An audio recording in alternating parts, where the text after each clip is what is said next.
নমস্কার। বিভূতিভূষণ বন্দ্যোপাধ্যায়ের গল্প। আজকের গল্পটির নাম বাক্সবদল।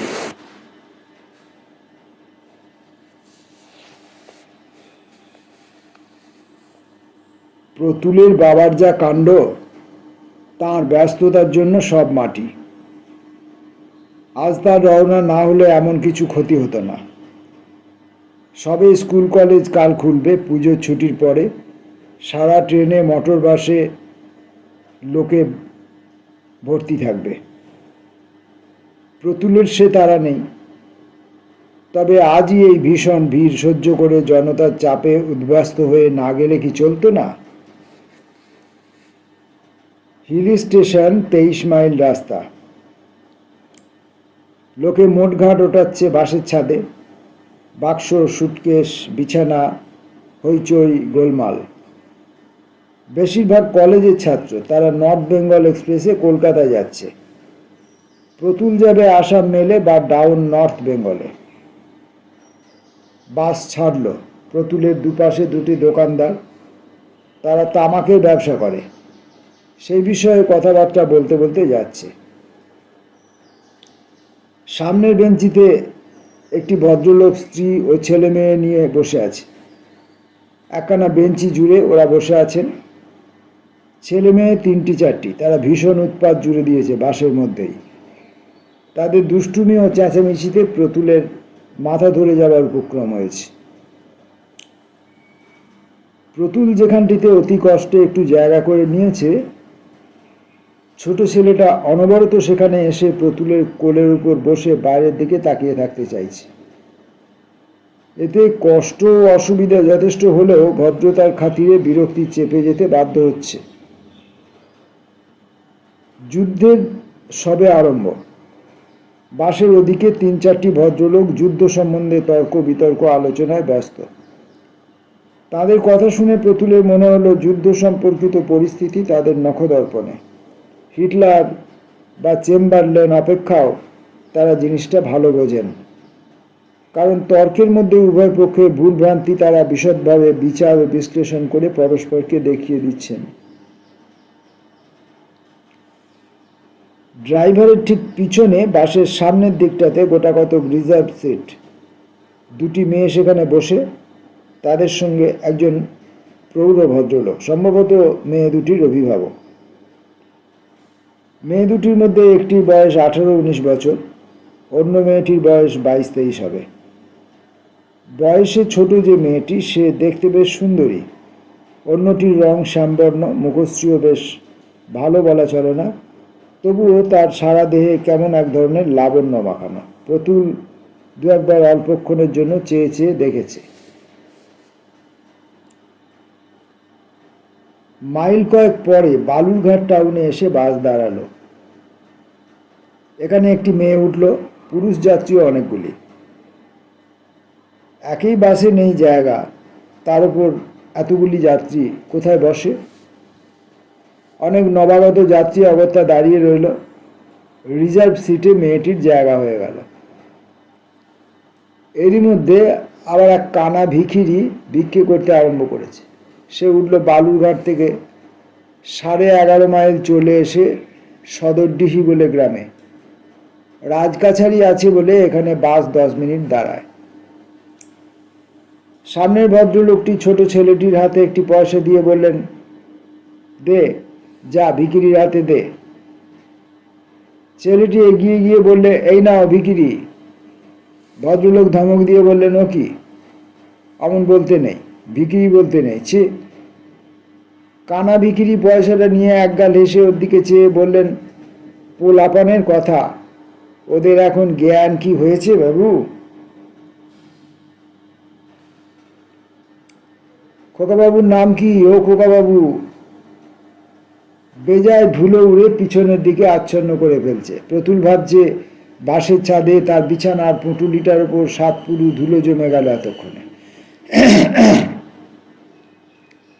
রাস্তাও যে ফুরোতে চায় না। বড় বড় মাঠের উপর রাস্তা, মাঝে মাঝে বিল আর ধান খেয়ে তার 2-1টা চাষা গাঁ। কার্তিক মাসের মাঝামাঝি, তেমন গরম নেই, তাই নিস্তার। নইলে বাসে যা ভিড়, গরমে ভীষণ কষ্ট হতো। চলন্ত বাসেও গরম কাটতো না। প্রতুল একবার মুখ বাড়িয়ে দেখলে স্টেশন চোখে পড়ে কিনা। বালুরঘাট থেকে যে মেয়েটি উঠেছে তার হাত থেকে একখানা বই পড়ে গেল বাসের ঝাঁকুনিতে। কোনো একজনের পায়ে ঠোক্কর লেগে বইখানা বেঞ্চির ফাঁক দিয়ে গলে একেবারে এসে পড়ল প্রতুলের বেঞ্চির পায়ের কাছে। প্রতুল বইখানা নিচু হয়ে তুলে দেখলে কলেজ পাঠ্য ইংরেজি বই, এট ভিক্টোরিয়ান পোয়েটস।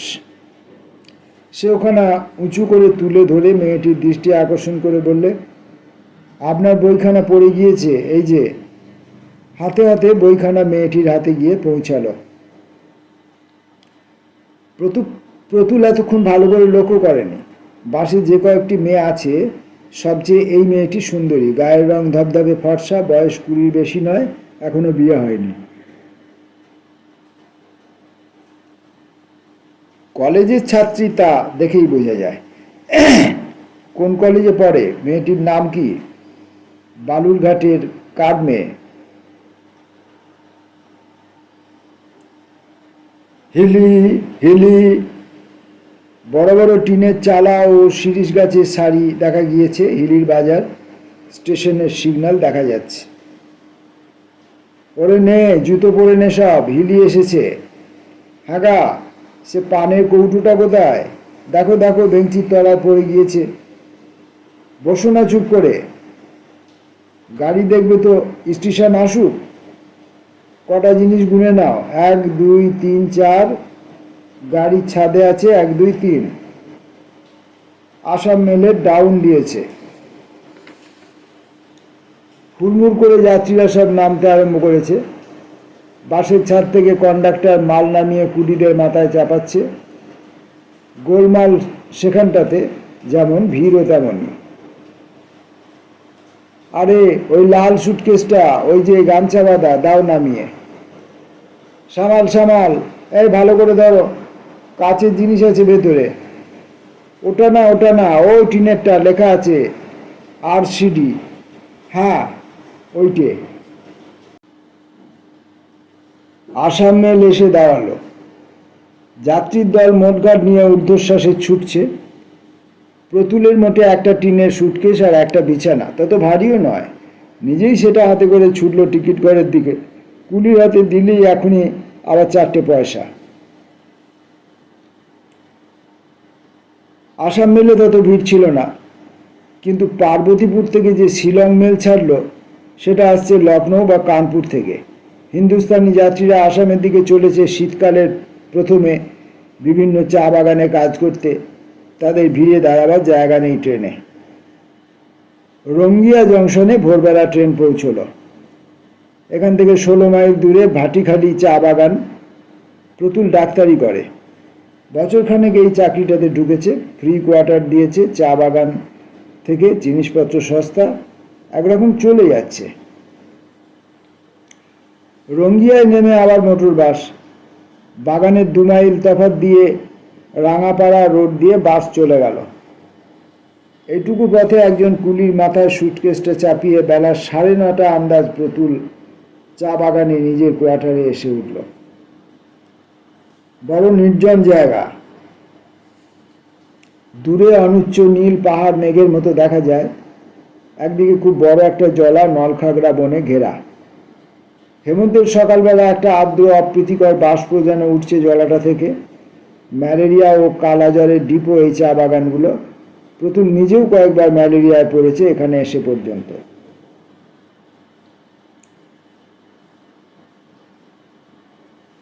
ডাক্তারখানায় আসামি কম্পাউন্ডার শিবনাথ ভট্টাচার্য একেবারে ডাক্তারখানার কম্পাউন্ডার ও প্রতুলের পাচক। প্রতুল নিজের আদতে জানে না, ও কাজ তার পোষায়ও না, সুতরাং শিবনাথকে খোরাকি দিয়েও রাখতে হয়েছে। ডাক্তারখানার চাকর ছুটে এলো ডাক্তারবাবুকে আসতে দেখে। প্রতুল তাকে জিজ্ঞাসা করলে শিবনাথ তার বাড়ি গিয়েছে।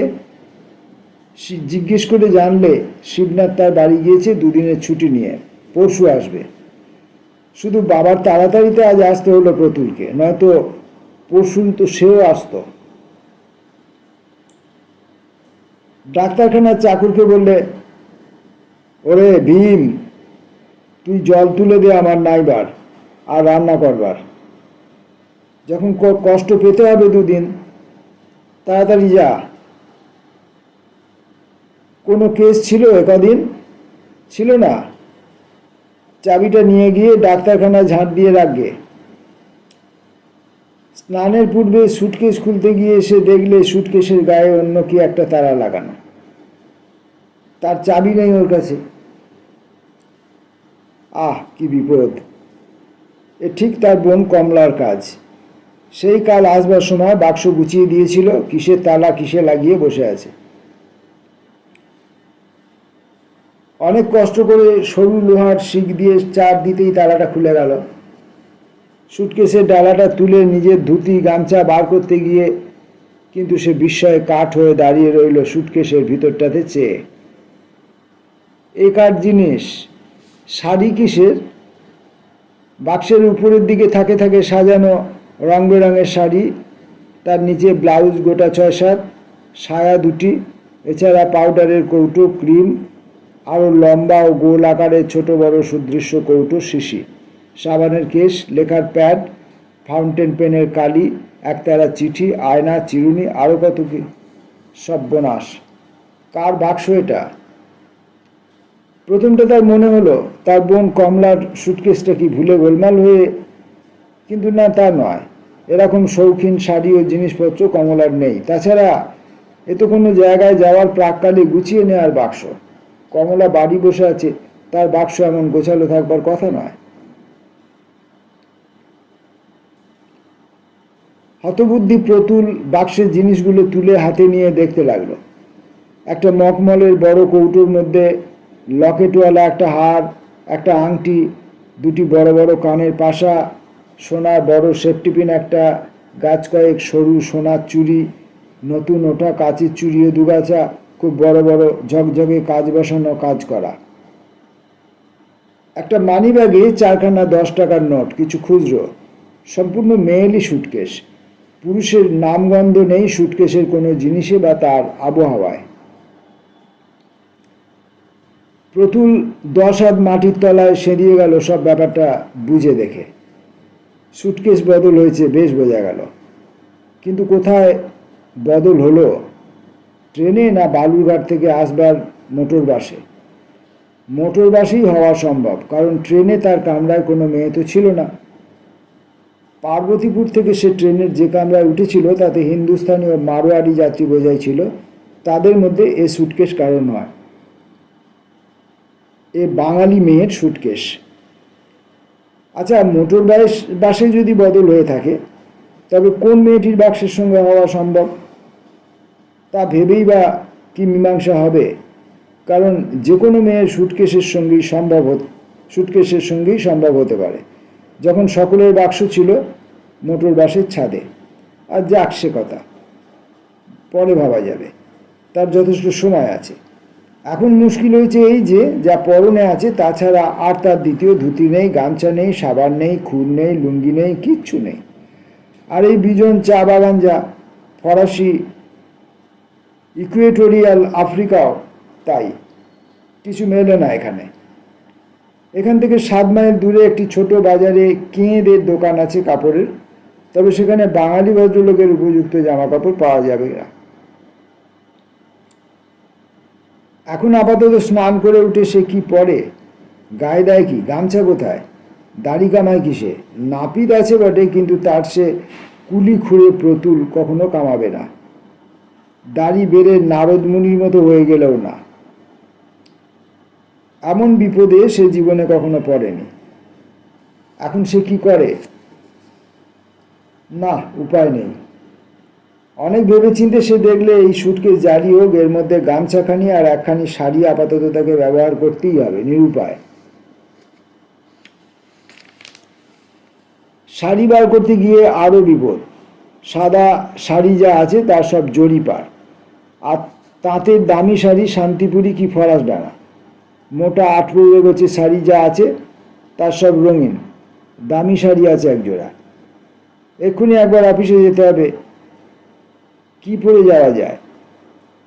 জরিপার শান্তিপুরি শাড়ি আর সাদা ব্লাউজ, না, ভেবে এর কুল কিনারা নেই। একটা যাও করতেই হবে। রঙিন একখানা শাড়ি পরে স্নান সেরে রেলে ব্যবহৃত যে আধময়লা জামা কাপড় বর্তমানে গায়ে আছে তাই পরেই যেতে হবে অফিসে ম্যানেজারের সঙ্গে দেখা করতে। ম্যানেজার সাহেবকে সব কথা খুলে বলে একটা পরামর্শ চাইতে হবে। দাড়ি কামানো হলো না। রঙিন শাড়ি পরে স্নান সেরে সে রেলের জামা কাপড়ি অঙ্গে চাপিয়ে ম্যানেজারের সঙ্গে দেখা করতে গেল। ম্যানেজার ইংরেজ, নাম সিমসন। সে দাঁড়িয়ে দাঁড়িয়ে চা ঝোপের ছাঁটাই তদারক করছিল। প্রতুলকে দেখে পাইপ মুখ থেকে নামিয়ে বলে, hello doctor, good morning. You are here already? Thought you won't be here before tomorrow. Pratul বললে, এসেছি বটে, কিন্তু আমার বড় বিপদ স্যার। ওয়েল, হোয়াট জানিস? সব শুনে সাহেব হো হো করে হেসে উঠলে।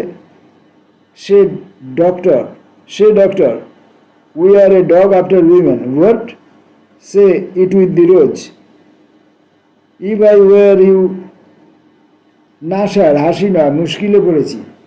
একখানা কাপড় নেই, জামা নেই, দাড়ি কামাবার খুর পর্যন্ত নেই। সাহেব হাসতে হাসতে বললে, সে বন্দোবস্ত হয়ে যাবে। আমার স্যুট একটা পাঠিয়ে দিচ্ছি, সেভিং সেট বাড়িতে আছে, নিয়ে যাও। ইয়াং ম্যান তোমরা, তোমাদের রোম্যান্সে সাহায্য করব না এমন বেরসিক আমি নই। তোমাদের বয়সে রোম্যান্স কোথায় স্যার? বিপদ খুব। সোনার গহনা, মানি ব্যাগে টাকা, পুলিশে একটা খবর দেওয়া উচিত নয় কি শেষকালে? এখন থাক, আমায় বললে তো, এতেই হলো। তোমার চোর বলে কেউ ধরতে পারবে না। আমার সামনে বাক্সের জিনিসের একটা লিস্ট করা যাবে এখনো বেলা। চলো আমার বাংলোয়, জিনিসগুলো দিই তোমায়। দিব্যি রোম্যান্স বাঁধিয়ে বসে আছো। ধন্যবাদ স্যার, আপনাকে কষ্ট দেওয়ার জন্য আমি বড়ই। কিছু বলার আবশ্যক নেই, চলো। নিজের কোয়ার্টারে এসে খেয়ে দিয়ে সুস্থ হয়ে প্রতুল একটা সিগারেট ধরালে। তারপর শুয়ে পড়ল ঘুমিয়ে নেবার জন্য বটে, কিন্তু ঘুম আসে না কিছুতেই। এই অদ্ভুত ঘটনার কথা ভাবতে ভাবতে মাথা গরম হয়ে উঠল। প্রতুলের বয়স এই 25, সবে ডাক্তারি পাশ করে চা বাগানের চাকরিটা পেয়েছে, বিবাহ হয়নি, বিশেষভাবে কোনো মেয়ের সম্পর্কে আসেনি। যাকে রোম্যান্স বলে, গল্পে উপন্যাসে কতই যা সে পড়েছে, তার নিজের জীবনে না, কই ঘটেনি। ডাক্তারি পড়বার সময় এক একজন নার্সের সঙ্গে আলাপ হয়েছিল বটে, সে কিছু নয়, দিশি নার্স, তাদের দিকে তাকানো যায় না, তাই রোম্যান্স। কিন্তু তার জীবনে এমন ঘটনা কখনো ঘটেনি। আচ্ছা, কোন মেয়েটির সঙ্গে সুটকেস বদল হলো? বালুরঘাট থেকে যে মেয়েটি উঠল তার সঙ্গে? না, ওই যে দুটি মেয়ে আগে থেকে বসেছিল তাদের কারোর সঙ্গে। বালুরঘাটের মেয়েটি বেশ সুন্দর, কলেজের ছাত্রী বটে। ওর সেই বইখানা এট ভিক্টোরিয়ান পোয়েটস, তা থেকে বোঝা গিয়েছে। কি নাম, কি জাত, ব্রাহ্মণ না কায়স্থ না বৈদ্য? হঠাৎ তার মনে পড়ল সুটকেসের মধ্যে নীল ফিতে বাঁধা একতারা চিঠি ছিল বটে। মেয়েটির নাম নিশ্চয়ই তাতে পাওয়া যাবে। এতক্ষণ একথা তার মনে হওয়া উচিত ছিল। উঠে সে সুটকেসটা খুলে ফেলল। শাড়ির নিচে একপাশে চিঠির তারাটা ছিল, সেটা হাতে করে বিছানার ওপরে এসে বসল। চিঠি খান 15, একজনেরই হাতের, বেশ শৌখিন নীল লিলেন পেপারের খামের উপরে ঠিকানা লেখা, অমিয়া মজুমদার, কেয়ার অফ শিয়ার পাল, 226 নীলমণি দত্তের লেন, বাগবাজার, কলিকাতা। যাক, বাঁচা গেল। এই তো দিব্যি ঠিকানা পাওয়া গেল, আর ভাবনা নেই। কালই একখানা চিঠি লিখে দেওয়া যাবে। মেয়েটিরও নিশ্চয়ই ভীষণ অসুবিধায় পড়তে হয়েছে। বেচারির একখানা শাড়ি নেই, ব্লাউজ নেই, তার উপর টাকা গয়না হারানোর দুশ্চিন্তা। মেয়েটি এতক্ষণ মাথায় হাত দিয়ে বসে পড়েছে। তার উপর যদি তারই সুটকেস মেয়েটি নিয়ে গিয়ে থাকে, তবে তো সুটকেস খুলে মেয়েটি মূর্ছা যাবে। দেশ থেকে এখানে খাবার জন্য সে কিছু পাটালি আর চিড়ে আনছিল ওই সুটকেসের মধ্যে। তাছাড়া একটা ছোট মান কচু আছে, আর আছে একজোড়া জুতো, নতুনও তেমন নয়। এসব বাদে তার ধুতি, শার্ট, পাঞ্জাবি প্রভৃতি তো আছেই। ওর মধ্যেকার একটি জিনিসও মেয়েটির কোনো উপকারে আসবে না। মজুমদার মজুমদার মজুমদার কি জাত? কায়স্থ না বৈদ্য না ব্রাহ্মণ না অন্য কিছু? চিঠিগুলো পড়ে ডাকবার ইচ্ছে হলো প্রতুলের। কে লিখেছে, মেয়ে না পুরুষ? শেষ পর্যন্ত সে ইচ্ছা দমন করলে। দরকার নেই পরের চিঠি পড়বার, ওটা অন্যায়। সারা দিন রাত কেটে গেল বটে, কিন্তু প্রতুলের মন থেকে মেয়েটির চিন্তা কিছুতেই যেতে চায় না। যত সে অন্যদিকে মন দেবার চেষ্টা করে তত সে একই চিন্তা, সেই বালুরঘাটের মেয়ে, তার সুটকেস। পরদিন সে মেয়েটিকে একখানা চিঠি দিল, মাননীয়াসু। পাঠ ব্যবহার করে সে সুটকেস বদলের অবস্থা সব খুলে জানালে। সুটকেসের মধ্যে যা যা ছিল, গহনা, টাকা, বস্ত্রাদির একটা তালিকাও দিলে চিঠিতে। অনিচ্ছাকৃত ত্রুটির জন্য মার্জনা ভিক্ষাও বাদ গেল না। সে যে কি ভীষণ লজ্জিত ও দুঃখিত হয়েছে, এজন্য অন্তত 3বার সে কথা লিখলে 3 জায়গায়। তার নিজের সুটকেসটি কি ওখানে আছে? চিঠি ডাকে দিয়ে 2-3 দিন দুরু দুরু বক্ষে উত্তরের প্রতীক্ষায় রইল। না জানি কি উত্তর আসে। খুব রাগ করে কি চিঠি লিখবে? পুলিশে খবর দেবার ভয়টায় দেখিয়ে? 9 দিনের দিন উত্তর এলো। মান্যবরেশু, মহাশয়ের পত্রে অবগত হইলাম, হিল স্টেশনে মোটর হইতে নামিবার সময় আমার ভাগিনেই শ্রীমতী অমিয়ার সুটকেসটি ভুলক্রমে আপনার সহিত বদল হইয়া গিয়াছে। আপনার সুটকেসটিও আমার ভাগিনেই সহিত আসিয়াছে। জিনিসপত্রাদির কথা যাহা উল্লেখ করিয়াছেন, সুটকেসের মধ্যে উহার অতিরিক্ত কিছুই ছিল না। মহাশয় ভদ্রলোক, আপনাকে এই অসুবিধায় ফেলিবার নিমিত্ত আমার ভাগিনেই যথেষ্ট লজ্জিতা। তাহার পক্ষ হইতে আমিও আপনার নিকট বারবার ত্রুটি স্বীকার করিতেছি। বাক্সটি ইনশিওর্ড আনপেড রেলওয়ে পার্সেলে পাঠাইয়া দিবেন। আপনার সুটকেসটিও সেইভাবে পাঠাইব। রেলের রসিদটা উপরের ঠিকানায় পাঠাইয়া বাধিত করিবেন। ইতি ভবতারণ চক্রবর্তী। পত্র পেয়ে প্রতুলের যে কিছু আশাভঙ্গ না হয়েছিল এমন নয়। প্রথম তো এ মেয়েটি যে কোনটি তা কিছু বোঝা গেল না। বালুরঘাটের সেই মেয়েটি যে এই অমিয়া মজুমদার তার কোনো প্রমাণ নেই। চিঠি একখানা মেয়েটির কাছ থেকে আসবে এমন আশা করা নিতান্ত অসঙ্গত ছিল না। কোথা থেকে আবার মেয়ের মামা শ্রী ভবতারণ চক্রবর্তী এসে জুটল মাঝখানে। তবে মামা থাকাতে একটা ব্যাপার খানিকটা পরিষ্কার হয়ে গেল, মেয়েটি ব্রাহ্মণ, সেও ব্রাহ্মণ। তাতে অবশ্যই এমন কিছু সুবিধে যে কি, প্রতুল ভালো করে যখন ভাবলে তখন বুঝেই পেলে না। পরদিন লোক পাঠিয়ে সে সুটকেসটি রেলে বুক করে দিলে এবং তার নিজের সুটকেসটিও সে সপ্তাহের শেষে একদিন অক্ষত অবস্থায় কুলির মাথায় চেপে তার কোয়ার্টারে এসে পৌঁছল। জিনিসপত্র নাড়াচাড়া হয়েছে বটে, কিন্তু ঠিক আছে, এমনকি চিড়ে ও তালের পাটারি পর্যন্ত। ব্যাপারটা বেমালুম মিটে গেল। এরপর আর কি ঘটতে পারে? কিছুই না। প্রতুল কিন্তু কিছুতেই মেয়েটির কথা একেবারে ভুলতে পারলে না। তার তরুণ জীবনে এই প্রথম নারী সংক্রান্ত ঘটনা। রোম্যান্স না হলেও রোম্যান্সের কল্পনা মনে জাগে বই কি, বিশেষত চা বাগানের এই নির্জন জীবনে। তাছাড়া কোন মেয়ে ছিল এটি? সেই বালুরঘাটের? মেয়েটির কাছ থেকে একখানা ধন্যবাদ জানিয়ে চিঠি আসবে এই আশাও প্রতুলের ছিল, তা আসেনি। 5 মাস পরে প্রতুল আবার ছুটি নিয়ে বাড়ি রওনা হলো। অনেকদিন দেশে যায়নি, মনটা ব্যাকুল ছিল আত্মীয় স্বজনকে দেখবার জন্য। ওর বোন কমলাকে ও বড় ভালোবাসে। কমলার বিবাহের কথাবার্তা চলছে, সামনের বৈশাখী বোধহয় বিয়েও হয়ে যাবে। তার আগে কমলাকে নিজেদের মধ্যে আপনভাবে দিনকতক পেতে চায়, সেজন্য আরও বিশেষ করে বাড়ি যাওয়া দরকার। হিল স্টেশনে নেমে বসে থাকতে হলো। একখানি আপ ট্রেন এলেও তার যাত্রী নিয়ে তবে মোটর বাস ছাড়বে। প্ল্যাটফর্মে কিছুক্ষণ পায়চারি করতে করতে কলকাতা ট্রেন এসে পৌঁছালো। যাত্রীর ভিড় তেমন ছিল না, কয়েকটি মাত্র লোক ট্রেন থেকে নামল। হঠাৎ প্রতুল থমকে দাঁড়ালো। বালুরঘাটের সেই তরুণী, কলেজের ছাত্রীটি একটা ট্রেন থেকে নামছে। ওর হাতের দিকে চেয়ে কিন্তু সে চোখে অন্ধকার দেখলে কিছুক্ষণের জন্য। ট্রেনের দরজা থেকে কুলি যে সুটকেসটাকে মাথায় চাপিয়ে নিলে মেয়েটির, সেটি তার অত্যন্ত পরিচিত সেই সুটকেসটি নয়, সেটি ছিল টিনের, আর এটি চামড়ার বড় একটা সুটকেস। মোটর বাস ছাড়বার সময় বেশি নেই। প্ল্যাটফর্মে নিয়ে মেয়েটি একবার চারিদিকে চেয়ে দেখলে যেন একটু হতাশ হয়ে পড়ল। মোটর বাসে উঠবার সময় প্রতুল শুনলে মেয়েটি কন্ডাক্টরকে বললে, বালুরঘাটের সাব ডেপুটি বাবুর বাড়ি থেকে কোনো লোক আসেনি?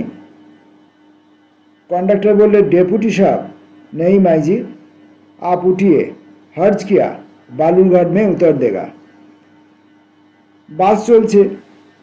মেয়েটির প্রতি ঔদাসীন্য এসে গিয়েছে প্রতুলের। সে অন্যদিকে চেয়ে অন্য কথা ভাবছে। বাক্সের অদল বদল হয়েছে বলেই তার মন বালুরঘাটের মেয়েটির প্রতি আগ্রহান্বিত হয়ে উঠেছিল। মেয়েটি সুন্দরী বলে নয়, সুন্দরী মেয়ে সে অনেক দেখেছে।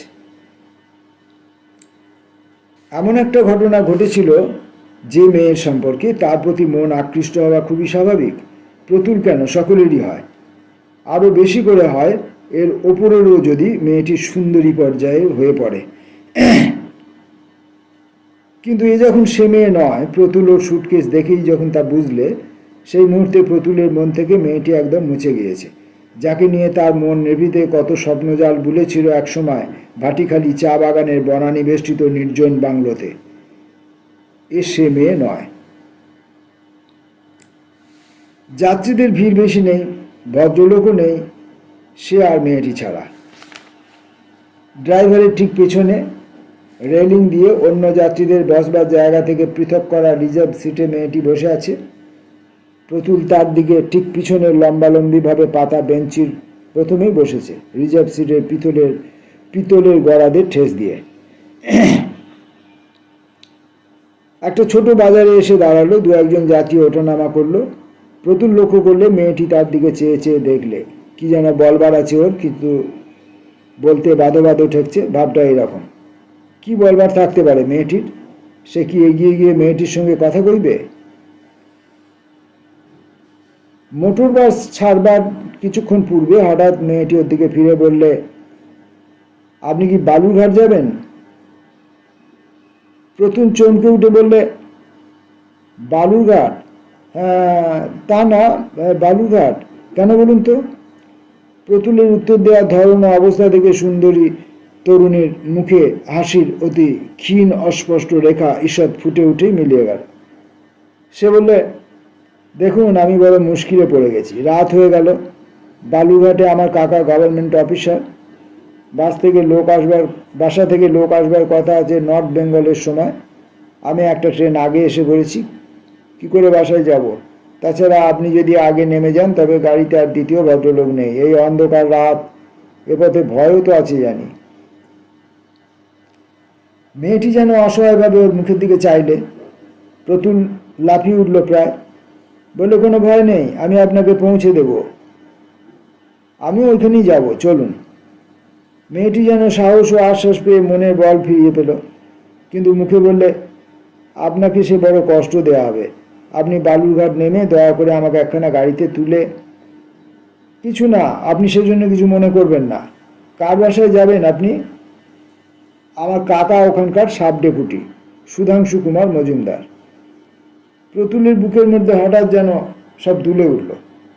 যে কথাটা ভুলেছিল এতক্ষণ, সেটা আবার মনে জাগালো। একটা কথা বলবো, যদি কিছু মনে না করেন। আপনার নামটি জিজ্ঞাসা করতে পারি কি? আগে আমার নাম অমিয়া মজুমদার। প্রতুলের মাথা ঘুরে উঠল। বাস, লোকজন, গাছপালা, পৃথিবী, আকাশ, বাতাস দুলে উঠল, যেন একটা বিরাট ভূমিকম্প। অমিয়া মজুমদার, অমিয়া মজুমদার। অতি কষ্টে নিজেকে সামলে বললে, আর একটা কথা বলবো, যদি কিছু মনে না করেন। আপনার সঙ্গেই আমার সুটকেস বদল হয়েছিল গত পুজোর ছুটির সময়। আমারই নাম প্রতুল ভট্টাচার্য। আমি ভাটিখালি চা বাগানে থাকি, ডাক্তার। মেয়েটির ডাগর চোখে বিস্ময় ও কৌতূহলের দৃষ্টি ফুটে উঠল। অল্পক্ষণ চুপ করে ওর দিকে চেয়ে থেকে বললে, ও আপনি প্রতুল বাবু, আপনাকে আমি চিনি। আমাকে চেনেন কিভাবে? সেবারে বাসে আমার বইখানা পড়ে যাওয়াতে আপনি আমায় কুড়িয়ে দিয়েছিলেন না?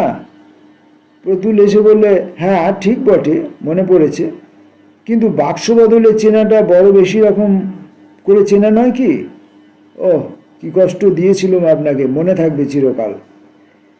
মেয়েটি প্রতিবাদের সুরে হাসি বুকে বললে, না না, তার কি, অমন ভুল তো হয়েই থাকে, আমারই দোষ। আপনার কি দোষ?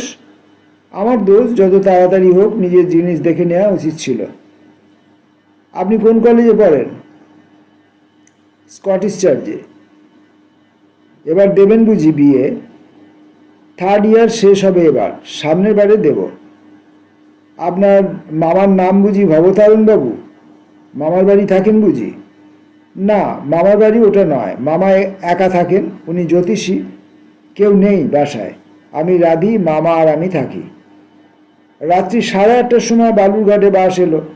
প্রতুল মেয়েটিকে বললে, আপনার বাসা কত দূর, একখানা গাড়ি করি? মেয়েটি বললে, গাড়ি করতে হবে না, কুলির মাথায় দিয়ে চলুন যাই, ওই মোড় ঘুরলে 3 মিনিটের পথ। এরা বাসায় পৌঁছতেই একদল বালক বালিকার উল্লাসসূচক কলরবের মধ্যে ওদের অভ্যর্থনা হলো। মেয়েটির কাকা সুধাংশুবাবু প্রতুলকে যথেষ্ট আপ্যায়িত করলেন। প্রতুল তখনই চলে যেতে চাইলে, সে কথাতে তিনি কর্ণপাতও করলেন না। রাত্রে তিনি কোথাও তাকে যেতে দেবেন না, কাল সকালে সে পরামর্শ হবে কখন যাওয়া যায় না যায়। আপাতত হাত মুখ ধুয়ে বিশ্রাম করে একটু চা খেলে তিনি কৃতার্থ হবেন। ইতিমধ্যে বাড়ির মধ্যে মেয়েটির দ্বারাই রাষ্ট্র হয়ে গেল যে এই সেই লোক যার সঙ্গে তার বাক্সবদল হয়েছিল। এতক্ষণ পর্যন্ত প্রতুল ছিল মাত্র জনৈক সহৃদয় প্রতীক ভদ্রলোক, যিনি তাদের অমিয়াকে একা আসতে দেখে দয়া করে তাকে বাসায় পৌঁছে দেবার কষ্ট স্বীকার করেছেন। কিন্তু একথা প্রকাশ হয়ে যাওয়ার পর প্রতুল বাসাশুদ্ধ সকলের নতুনতর কৌতূহল ও প্রশংসার কেন্দ্র হয়ে উঠল। মেয়েটির কাকা বাড়ির মধ্য থেকে একথা শুনে এসে তাকে বললেন, আপনার সম্বন্ধে যে কথা শুনলুম অমির মুখে, তাতে আপনাকে আর সাধারণ ভদ্রলোক বলে ভাবতে পারিনি। আপনি অতি মহৎ লোক। এভাবে যে আপনার সঙ্গে আলাপ হয়ে যাবে এ ধারণার অতীত। বেশি কিছু আমি আপনার সামনে আপনার সম্বন্ধে বলবো না, তবে এইটুকু বলছি যে আমরা বাসার সকলেই আপনাকে পরম আত্মীয় বলে গণ্য করি প্রতুলবাবু। অমিও বাড়ির মধ্যে ওর কাকিমার কাছে বলছিল আপনার সম্বন্ধে ওর যথেষ্ট উঁচু ধারণা। প্রতুলের মুখ লজ্জায় ও সংকোচে লাল হয়ে উঠল, বিশেষ করে সুধাংশুবাবুর এই শেষের দিকের উক্তিতে। একটু পরে চা ও খাবারের রেকাবি হাতে মেয়েটি বাইরে ঘরে ঢুকে প্রতুলের সামনে টেবিলের উপর সেগুলো রেখে বললে, হাত মুখ ধুয়েছেন? একটু চা খেয়ে নিন। সুধাংশুবাবুর হঠাৎ কি একটা কাজের কথা মনে পড়ে যাওয়াতে তিনি বললেন, অমি, তুই এখানে বস একটু, ওকে আর এক পেয়ালা চা এনে দিস, আসছি আমি আধ ঘন্টার মধ্যে। সুধাংশুবাবুকে আর বাইরের ঘরে দেখা গেল না। প্রতুল ইতিমধ্যে মেয়েটির সম্বন্ধে অনেক কথা জেনে ফেললে। ওর বাবা মা নেই, অনেকদিন মারা গেছেন, কাকা মানুষ করছেন বহুদিন থেকে, আইএতে মেয়েটি 20 টাকা স্কলারশিপ পেয়েছিল, কলেজে ও ফাইন আর্টস সোসাইটির সেক্রেটারি, কলেজে গানের প্রতিযোগিতায় প্রথম হয়ে মেডেল পেয়েছে এবছর, কলেজ ম্যাগাজিনে ওর লেখা ছোট গল্প বেরিয়েছে, বিএ পাশ করে ও নিশ্চয়ই এমএ পড়বে, ইত্যাদি ইত্যাদি। মেয়েটি সরাসরিভাবে সব সংবাদ প্রতুলকে বলেনি। প্রতুলের প্রশ্নে কতকটা নিজে থেকে ঘুরিয়ে ফিরিয়ে এমনভাবে বলেছিল যে প্রতুলের তথ্যগুলি অজ্ঞাত রইল না। আধ ঘন্টা সময় শেষ হবার পূর্বেই সুধাংশুবাবু পুনরায় বাইরের ঘরে ঢুকতেই অমিয়া উঠে চলে গেল। পরদিন সকালে উঠে প্রতুল যাবার উদ্যোগ করতে সুধাংশুবাবু ওকে জানালেন, বাড়ির মধ্যে বলা কওয়া চলছে, এবেলা যাওয়া হবে না তার, খেয়ে দিয়ে ওবেলা ধীরে সুস্থে গেলেই চলবে। প্রতুল সম্বন্ধেও সুধাংশুবাবু অনেক কথা জানলেন কথায় কথায়। সে এমএ পাশ করে 4 বছর, চা বাগানে চাকরি করে, 100 টাকা মাইনে, ওরা রাঢ়ী শ্রেণী ব্রাহ্মণ, বাবা মা বেঁচে আছেন, দেশে জায়গা জমি আছে, ইত্যাদি ইত্যাদি। বাঙালির সংসার, বাপ মা মরা, বয়স্কা মেয়ে কাকার ঘাড়ে, পাত্র হিসেবে প্রতুল ভালোই। সম্মুখে শুভ বৈশাখ মাস, অতএব এরপরে আর খুব বেশি বলার কিছু নেই, থাকবার কথাও নয়। ভাটিখালি চা বাগানের সেই কোয়ার্টারে প্রতুল একদিন তার তরুণী পত্নীকে ঠাট্টার সুরে বলেছিল, কি আর বাক্স বদল করবে? অমিয়া ক্রোধে ঘাড় বেঁকিয়ে উত্তর দিয়েছিল, বলো না। কি কষ্ট সেদিন আমার, কলেজে যাব, বাক্স খুলে দেখি ধুতি গেঞ্জি লুঙ্গি শার্ট, মা গো, আমার চোখে জল এলো। কি পড়ি তখন বুঝি নে। বাড়িতে দ্বিতীয় মেয়ে মানুষ নেই, মেয়ে উঠে কি পড়ি তার ঠিক নেই। কি বিপদ গিয়েছে সেদিন আবার। আর বাক্স বদল হলো নাকি একজন গেঁয়ো লোকের সঙ্গে। বাক্সের মধ্যে আবার চিড়ে গুড়, পুরনো তালি দেয়া জুতো। ওহ মা গো! প্রতুল বললে, হায় হায়, বাক্স বদল তো পদে আছে, সেই গেঁয়ো লোকটার সঙ্গে একদিন মালা বদল হয়ে যাবে, তা কি আর তখন জানতে?